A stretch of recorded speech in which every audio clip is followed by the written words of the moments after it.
Assalamualaikum warahmatullahi ta'ala wabarakatuh.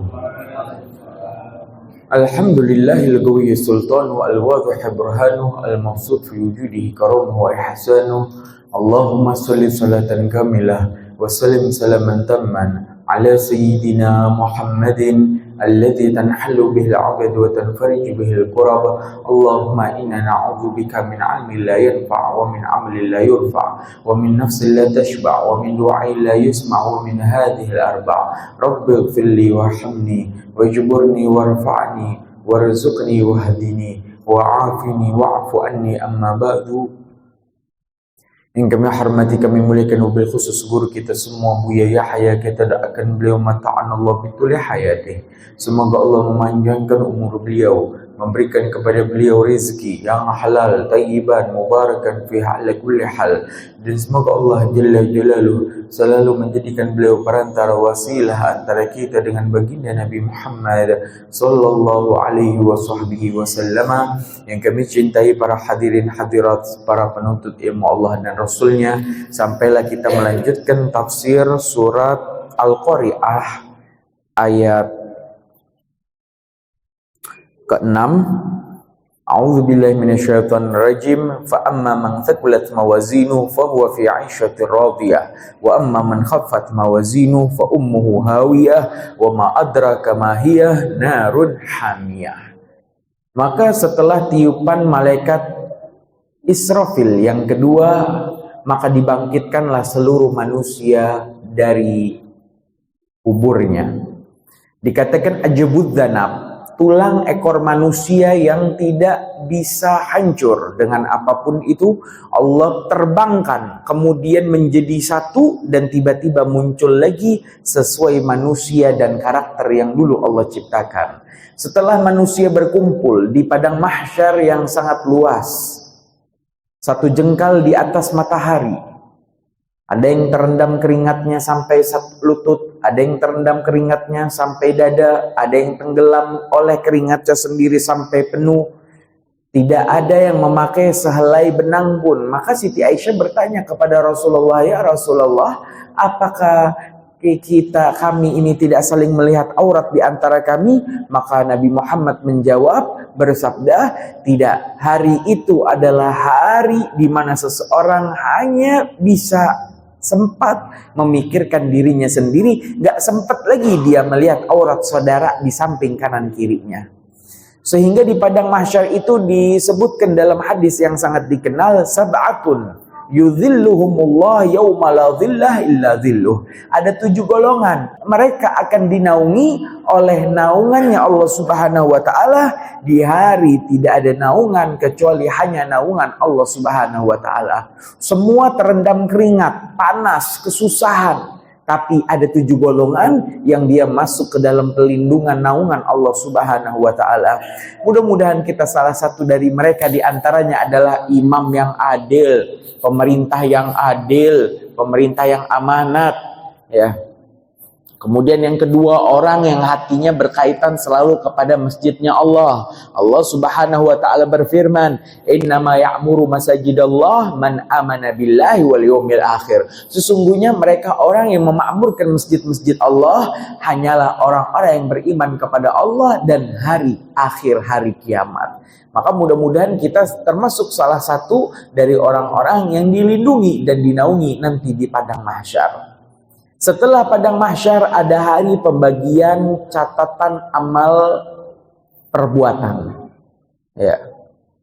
Ada yang menerima dengan tangan kanan, ada yang menerima dengan tangan kiri, ada yang menerima dari arah punggung. Itulah orang yang paling celaka.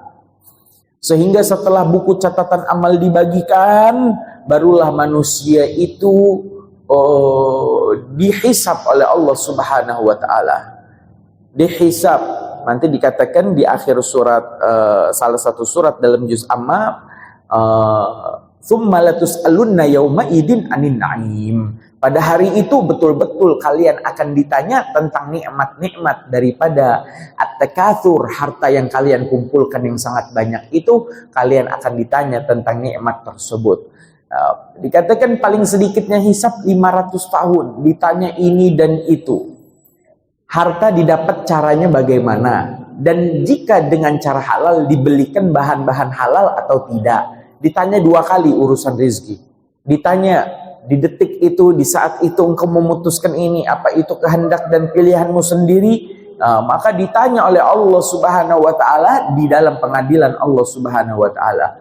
Setelah hisab masuk ke dalam mizan. Apa itu mizan? Timbangan amal. Di mana timbangan di dunia yang berat turun ke bawah, yang ringan naik ke atas. Di akhirat yang berat naik ke atas dan yang ringan itu turun ke bawah. Ya.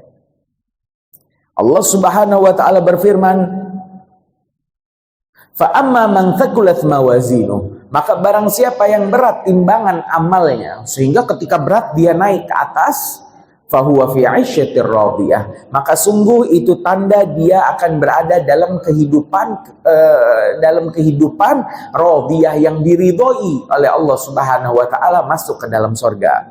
Wa amma man khaffat mawazinuh, adapun kelompok orang yang ringan timbangan amalnya, ringan sehingga dia itu turun ke bawah, ringan, ya, fa ummuhu hawiyah, maka tempat kembalinya adalah neraka hawiyah yang nanti akan disebutkan. Wa ma adraka ma hiyah, tahukah kamu apa itu neraka hawiyah? Narun hamiyah, api yang sangat panas. Maka dari catatan amal saja sudah ketahuan mana ahli khair, mana ahli syar. Ya. Dalam surat Waqiah dibagi 3 kelompok. Mereka yang disebut al-muqarrabun, orang-orang yang sangat dekat dengan Allah. Kemudian ashabul maimanah, kelompok kanan, wa ashabul masy'amah, dan kelompok kiri. Kelompok kiri inilah yang menerima buku catatan amal dengan tangan kiri atau dari balik punggungnya. Udah ada tanda-tanda dia akan menjadi orang yang celaka. Sudah itu dia ringan di dalam timbangan amal sehingga dia harus dan layak masuk neraka hawiyah. Semoga Allah menjauhi kita dari ini semuanya. Kemudian dilanjutkan dengan melewati sirat. Sirat yang panjangnya naik 1000 tahun, lurus 1000 tahun, turun 1000 tahun. 3000 tahun melintasi neraka. Sirat lebih tipis daripada rambut dan lebih tajam daripada pedang. Tetapi dikatakan barang siapa membaca setiap habis sholat sebanyak 4 kali, maka Allah akan perluas daripada jalannya di siratal mustaqim. Apa bacaannya? Asyhadu an la ilaha illallah wahdahu la syarikalah, ilahan wahidan wa rabban syahidan wa nahnu lahu muslimun. Aku bersaksi bahwasanya Allah adalah Tuhanku, Tuhan yang esa, ilahan wahida, wa rabban syahida, dan Tuhan yang disaksikan, wa nahnu lahu muslimun, dan aku kepada Allah adalah orang kelompok yang menyerahkan diri, orang-orang Islam. Sehingga barang siapa baca ini 4 kali maka akan diluaskan siratnya. Ada yang lewat seperti kedipan mata. Dia menjem ketika buka mata udah di depan pintu surga, di depan telaga Kautsar. Ada yang lewat bagaikan kilat. Ada yang lewat bagaikan petir, kecepatan suara, kilat kecepatan cahaya. Ada yang lewat di atas sejadah, yang tiap sholat di bawah sejadahnya. Ada yang lewat di atas hewan yang pernah dia korbankan sewaktu di dunia, di ontaknya atau di kambingnya. Ya. Ada yang lewat dituntun oleh anak-anak kecil yang sangat lucu. Siapa mereka? Itulah orang tua yang ditinggalkan oleh anak-anak mereka dan meninggal di waktu kecil. Jangan sedih, nolong nanti jemput di siratal mustaqim. Di bawah siratal mustaqim yang pasti setiap kita pasti melewatinya, itu terdapat neraka. Ada 7 tingkatan neraka. Paling atas namanya neraka jahanam. Neraka jahanam sifatnya tidak kenal abadi, tidak kekal abadi. Tetapi Habib mengapa di dalam Al-Quran seakan-akan neraka jahanam disifati khalidina fiha, jahannama khalidina fiha, neraka jahanam yang kekal abadi bagi penghuninya jika berada di dalamnya. Mengapa? Karena neraka Jahanam, walaupun paling ringan siksanya, tetapi karena dirasa itu dengan siksaan, maka mereka seakan-akan tidak keluar-keluar dari neraka Jahanam. Neraka Jahanam dihuni oleh salah satu dari 3 kelompok orang-orang muslim. Yang pertama, golongan orang muslim langsung masuk surga, baik dengan hisab atau tanpa hisab.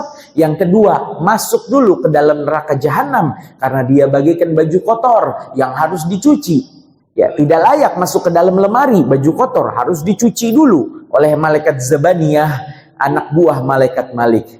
Sehingga dicuci, ya, dibersihkan dulu di neraka Jahanam, sehingga neraka Jahanam yang dikatakan di dalam kitab Nurul Dhalam, Syarah Aqidatul Awam, li usatil mu'minin, bagi mereka orang-orang mukmin yang ahli maksiat, pernah melakukan dosa besar 1 kali, belum tobat nasuha sampai meninggal, atau sering melakukan dosa kecil berkali-kali dan belum tobat nasuha. Siapa mereka? Orang-orang fasik, sekelompok orang yang pernah melakukan dosa baik besar atau kecil dan belum taubat dengan taubatan nasuha yang disertai dengan penyesalan dan ditandai dengan tangisan. Di bawah neraka Jahanam ada neraka Ladha, nazza'atan lisyawa, tad'u liman adbara wa tawalla fajama'a fa'au'a.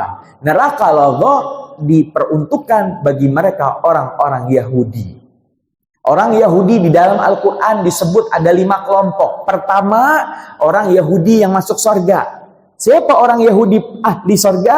Mereka adalah orang-orang Yahudi yang hidup di zaman fatrah. Hidup dari mulai zaman Nabi Isa diangkat ke langit sampai Nabi Muhammad baru diutus di usia 40 tahun. Ada ribuan jutaan orang di situ, jarak 570 tahun Masehi. Semua orang di situ kapan meninggal langsung masuk surga. Kenapa? Ayatnya jelas, wa ma kunna mu'adzibina hatta nab'atsa rasula. Dan tidaklah kami ini akan menyiksa sebuah kaum sampai kami utus kepada kaum tersebut seorang utusan. Oleh karena itu, kedua orang tua Nabi ahli surga karena mereka ahlul fatrah, orang-orang yang terbebas daripada mukallaf, ya, daripada kewajiban-kewajiban. Kenapa? Gak ada Nabi dan Rasul. Begitu juga termasuk pendeta Yahudi Bukhairah yang ketemu dengan Nabi Muhammad di usia 12 tahun dan mengatakan kepada Nabi Muhammad, wahai Nabi Muhammad, seandainya Allah panjangkan umurku hingga usia di mana Allah mengutusmu menjadi seorang Nabi dan Rasul, pastilah aku Bukhairah akan menjadi orang yang pertama kali beriman dan selalu membela dakwahmu. Gak lama Nabi Muhammad pulang, diajak Abu Thalib ke Mekah, pendeta Bukhairah wafat. Ahli sorga, walaupun pendeta Yahudi, ya. Dan beberapa ahlul kitab lainnya di dalam kisah yang sangat panjang. Kelompok kedua adalah kelompok Yahudi, sedikit kelompok Yahudi yang mereka menyembah Nabi Uzair. Allah Subhanahu wa taala berfirman, wa qalatil yahudu Uzairun ibnullah. Dan orang-orang Yahudi mengatakan Nabi Uzair adalah son of God, adalah anaknya Tuhan. Mengapa? Karena Nabi Uzair ini termasuk 7 kisah di dalam Al-Quran yang disebutkan tentang kisah kebangkitan dari kehidupan. Ini sains teknologi belum membuktikan tentang bagaimana yang hancur bisa hidup lagi. Salah satunya disebutkan tentang Nabi Uzair dalam ayat di dalam Al-Quran. Allah Subhanahu wa taala berfirman, alam tara ilal ladzina, apakah engkau tidak melihat hai Nabi Muhammad kepada satu kelompok orang, ya, yang kami hancurkan? Ya, disebutkan di situ kisah Nabi Uzair. Nabi Uzair ini dia kabur dari kampungnya. Ya, mirip cerita Nabi Yunus. Dia capek dakwah dengan kampungnya. Dia berjalan masuk satu kampung. Di kampung itu bangunan semua hancur. Terbesit di Nabi Uzair yang maksum, terbebas dari dosa itu, berbesitan bagaimana Allah bisa menghancurkan yang telah, bagaimana Allah bisa membenahi dan memperbaiki bangunan-bangunan yang sudah hancur ini. Maka saat itu Nabi Uzair ditegur oleh Allah Subhanahu wa taala dengan cara Nabi Uzair yang menunggangi keledai dan membawa bekal makanan pun diwafatkan oleh Allah Subhanahu wa taala, ditidurkan selama 100 tahun. Ada 3 keadaan, si keledai, Nabi Uzair, dan si makanan yang dibawa. Keledainya mati, hancur tinggal tulang. Nabi Uzair utuh kayak orang tidur, tapi 100 tahun, kayak Ashabul Kahfi 300 tahun. Makanannya yang harusnya cepat basi, gak basi selama 100 tahun. Jadi ketika Allah bangkitkan Nabi Uzair, Allah tampakkan Uzair, engkau sehat. Dan Nabi Uzair belum sadar itu sudah lewat 100 tahun. Nabi Uzair melihat makanannya masih utuh, tapi yang anehnya melihat keledainya sudah hancur menjadi tulang. Di hadapan Nabi Uzair, Allah bangkitkan keledainya sehingga tulangnya menjadi lagi kerangka, ada dagingnya lagi, ada kulitnya lagi, dan hidup lagi. Kembali ke kampungnya, sampai kampungnya keadaan berubah total. Persis kisah Ashabul Kahfi. Dan dia mendatangi rumah tinggalnya yang akhirnya ditinggali oleh salah satu sahabatnya yang berumur 100 tahun lebih. Sehingga ketika ia mengenalkan aku adalah Uzair, dan si kakek tua yang berambut putih itu sadar ini adalah Uzair, barulah cerita tentang Nabi Uzair yang menghilang keturunan daripada Nabi Musa itu. Umatnya Nabi Musa itu menyaksikan bagaimana Nabi Uzair dibangkitkan oleh Allah Subhanahu wa taala, sehingga saat itu mereka kelompok kecil ini terkena fitnah dan sesat menyesatkan, menyembah Nabi Uzair alaihi salam. Wa qalatil yahudu Uzairun ibnullah, dan orang-orang Yahudi kelompok kecil itu menyembah Nabi Uzair. Kelompok ketiga dari kaum Yahudi adalah mereka yang dikutuk oleh Allah Subhanahu wa taala menjadi semacam kera. Kunu kiradatan khasiin. Jadilah engkau kera yang terkutuk. Mengapa? Karena mereka melanggar daripada hari yang dilarang, di mana di hari Sabtu umat Yahudi haruslah menghususkan harinya hanya untuk Allah dan mereka tidak boleh melakukan apapun. Tetapi begitulah Allah menguji kelompok kecil Yahudi ini dengan munculnya ikan-ikan ke permukaan hanya di hari Sabtu. Di hari lain tidak ada ikan. Sehingga mereka terfitnah dan mengambil ikan-ikan tadi, dan Allah mengutuk mereka dengan Allah rubah wujudnya menjadi hewan kera. Kunu kiradatan khasiin. Dan dua kelompok Yahudi lainnya, poinnya adalah orang-orang Yahudi selain ahlul fatrah, mereka masuk ke dalam neraka kedua, yaitu neraka ladha, dalam keadaan kekal abadi. Ya, Yahudi sama dengan Bani Israel. Bani Israel sama dengan Israel. Israel yang menggempur saudara kita di Palestina, mereka akan Allah adab di neraka tingkatan nomor 2, yaitu neraka ladha. Nomor 3 adalah neraka sa'ir. Yaslaunaha sa'ira. Akan kami masukkan mereka, orang-orang Nasrani, ke dalam neraka sa'ir. Siapa Nasrani? Baik Nasrani Kristen Protestan, Kristen Katolik, Kristen Ortodoks, Kristen Koptik, mereka yang menyembah dengan konsep Thalithu Thalathah, Trinitas atau Tritunggal, maka mereka akan masuk ke neraka yang ketiga, yaitu neraka sa'ir. Yang keempat, singkat saja, adalah neraka Hutamah. Wa ma adraka mal hutamah, narullahil muqadah allati tattali'u 'alal afidah innaha 'alaihim mu'sadah fi 'amadim mumaddadah. Neraka Hutamah akan dimasuki oleh mereka penyembah, para penyembah hewan, ya, penyembah hewan di India sana, seperti sapi, kera itu disucikan. Ya, bahkan mereka itu mengambil berkah dari, mohon maaf, buang air kecilnya sapi tadi. Ya, sehingga mereka terlalu mengkultuskan sapi.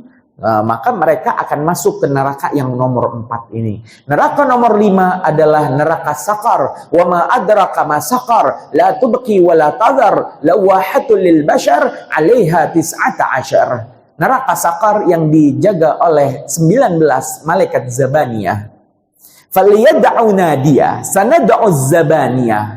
Ya, maka panggillah oleh kalian kelompok kalian, kata Allah mengatakan kepada Abu Lahab, maka kami akan memanggil malaikat Zabaniyah kami. Berapa malaikat Zabaniyah? 'alaiha 19. Dalam surat Al-Mudaththir dikatakan ada 19 malaikat Zabaniyah, anak buah malaikat Malik.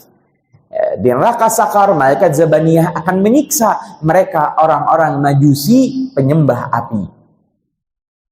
Kemudian yang keenam adalah neraka Jahim. Ya, neraka Jahim yang nanti akan disebutkan dalam beberapa surat berikutnya. Neraka Jahim akan dimasuki oleh mereka para penyembah pohon, matahari, kemudian kubur, penyembah bulan, ya seperti yin dan yang, penyembah bulan. Kemudian penyembah matahari agama Shinto di Jepang, penyembah kubur agama Sikh di India, the Golden Temple, percampuran antara agama Islam dengan agama Hindu, agama Sikh, penyembah kubur. Kemudian agama Konghucu dan lain sebagainya, mereka akan masuk ke dalam neraka nomor 6 bersama dengan mereka penyembah berhala, patung-patung dari Hindu dan Buddha. Dan yang terakhir, yang ketujuh adalah neraka hawiyah. Wa ma adraka ma hiyah narun hamiyah. Neraka hawiyah dimasuki sebagaimana di dalam penjelasan kitab Nurul Dhalam Syarah Aqidatul Awam. Neraka hawiyah dimasuki oleh mereka musuh-musuh Allah yang sangat, mulai dari Fir'aun, Namrud, kemudian Haman, tangan kanan Fir'aun yang membuat gedung tinggi, ingin melihat di mana keberadaan Tuhannya Nabi Musa sehingga Allah kirimkan angin dan Allah hancurkan Haman.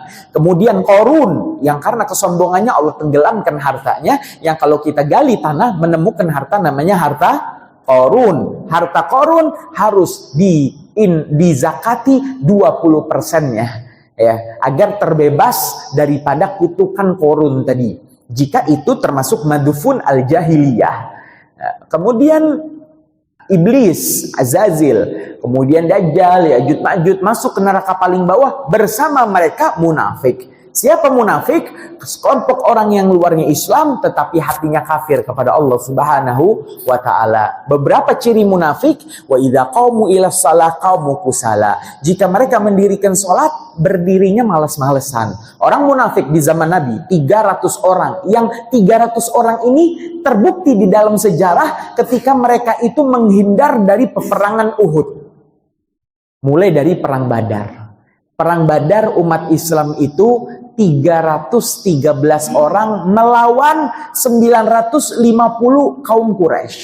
Di mana? Di Badar. Perang menang umat Islam. 3 lawan 1. Satunya umat Islam, 3-nya kaum Quraisy, menang. Karena menang, mereka kaum Quraisy itu dendam. Akhirnya balas dendam, datang ke arah Uhud. Dihalau oleh pasukan muslim. Nabi Muhammad saat itu keluar bersama 1000 orang. Dan saat itu kaum Quraisy datang dengan 3000 orang. Oh Beb, lagi-lagi 3 lawan 1. Ternyata enggak. 4 lawan 1. Mengapa? Karena dari 1000 orang kembali pulang di pertengahan jalan 300 orang. Munafik. Luarnya Islam, hatinya kafir. Kata Nabi Muhammad, nahnu nahkumu bidzahir wallahu yatawalla bis-sarair. Kami umat Islam menghukumi orang munafik dengan zahirnya. Selama dia menampakkan Islam berarti Islam, dan Allah yang akan menilai mereka dengan hati-hati mereka. Terbukti 300 orang pamit undur diri, balik lagi di bawah pimpinan Abdullah bin Ubay bin Salul, balik. Sisa 700 orang. 700 orang, 50 orang Nabi suruh naik ke atas bukit. Ada namanya Bukit Rumah di Uhud itu. Nanti ada makbarah di situ, ada Bukit Rumah. Nah, di Bukit Rumah para pemanah itu 50 orang naik. Jadi yang di bawah tinggal 650 orang melawan 3000 orang. Hampir-hampir umat Islam menang, tetapi karena para pemanah tergiur oleh harta ghanimah yang ada di mana-mana dan melihat umat Islam hampir menang, maka dari 50 pemanah turun 35 orang, ketuanya nggak turun, ketuanya menasehati. Karena nasihat Nabi, jangan turun, kita menang atau kita kalah. Tetap turun. Gara-gara turun, Khalid bin Walid yang saat itu baru masuk Islam pun mengambil strategi mutar balik, sehingga umat Islam di Uhud itu, di dataran Uhud, diserang dari arah belakang, diserang dari arah depan, sehingga Nabi Muhammad terpojok ke arah gunung Uhud, dan Nabi Muhammad hampir saja dibunuh oleh seseorang bernama Ubay bin Khalaf. Ubay bin Khalaf menghunuskan pedangnya, hampir mau memenggal Nabi, tapi Nabi dengan cepatnya mengambil pedang dari sarung sahabatnya dan Nabi memenggalnya duluan. Inilah pembunuhan yang pertama kali dilakukan oleh Nabi Muhammad. Dan untuk yang terakhir kali, Ya, kenapa Nabi Muhammad itu disebut tetap maksum, terbebas dari dosa, padahal pernah bunuh orang? Ya, karena di situ bukan termasuk dosa, karena pembunuhan yang dilakukan Nabi terhadap Ubay bin Khalaf termasuk pembelaan diri. Selama itu adalah pembelaan diri, maka tidak terhitung daripada perbuatan dosa. Ma'asyiral muslimin rahimakumullah. Poin kita siapa? Orang munafik yang 300 orang itu. Ketika umat Islam kalah dari Uhud pulang ke Madinah, apa kata orang-orang munafik? Coba kalian ikut pulang bersama kami, pasti kalian akan selamat. Nah, ini orang munafik. Cirinya zaman sekarang dari umat Nabi Muhammad, apabila didirikan sholat, mereka berdirinya dengan bermalas-malasan. Orang munafik sering berbohong. Orang munafik mengkhianati amanat. Orang munafik jika dipercaya, dia khianat, dan jika berjanji, dia melanggar. Seorang lelaki yang munafik dikatakan munafik dan dicap ada benih kemunafikan jika dia meninggalkan sholat Jumat sebanyak 3 kali tanpa uzur. Berbeda dengan para satpam di mall. Dia menjaga barang-barang dan dia boleh, itu namanya uzur, menjaga barang.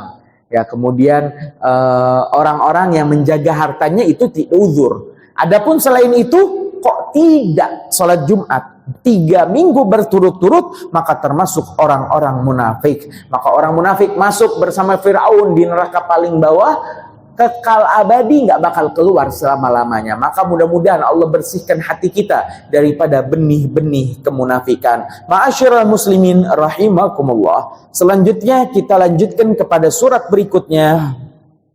Kita loncat satu surat, yaitu surat Al-Zalzalah. Allah Subhanahu wa taala berfirman, "Idza zulzilatil ardu zilzalaha wa akhrajatil ardu athqalaha wa qala al-insanu ma laha."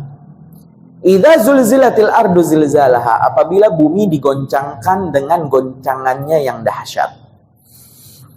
Dalam ilmu akidah dasar, kelompok kita Asy'ariyah, Al-Maturidiyah atau At-Tahawiyah menyatakan bahwasanya sepanas-panasnya api, maka api tidak bisa membakar. Dan setajam-tajamnya pisau, pisau tidak bisa memotong sebuah bawang karena ketajamannya. Dan api yang sangat panas tidak bisa membakar karena kepanasannya.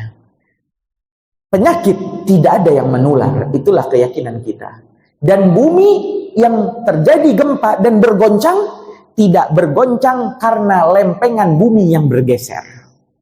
Lantas apa? Dalam akidah kita diajarkan tidak ada pisau yang dapat memotong kecuali atas izin Allah. Para nabi menerima wahyu dari 7 cara. Salah satunya adalah langsung dari Allah. Wahyu itu didapat tanpa lewat malaikat, langsung dari Allah dan langsung difahami lewat mimpi. Nabi Ibrahim bermimpi perintah menyembelih anaknya. Ya. Maka saat itu Nabi Ibrahim melaksanakan perintahnya, sehingga ketika telah diasah, dibawa jauh dari ibundanya Siti Hajar, kemudian hampir mau disembelih, maka saat itu dicegah oleh malaikat Jibril dan digantikan dengan seekor kibas dari surga dan Nabi Ismail terselamatkan.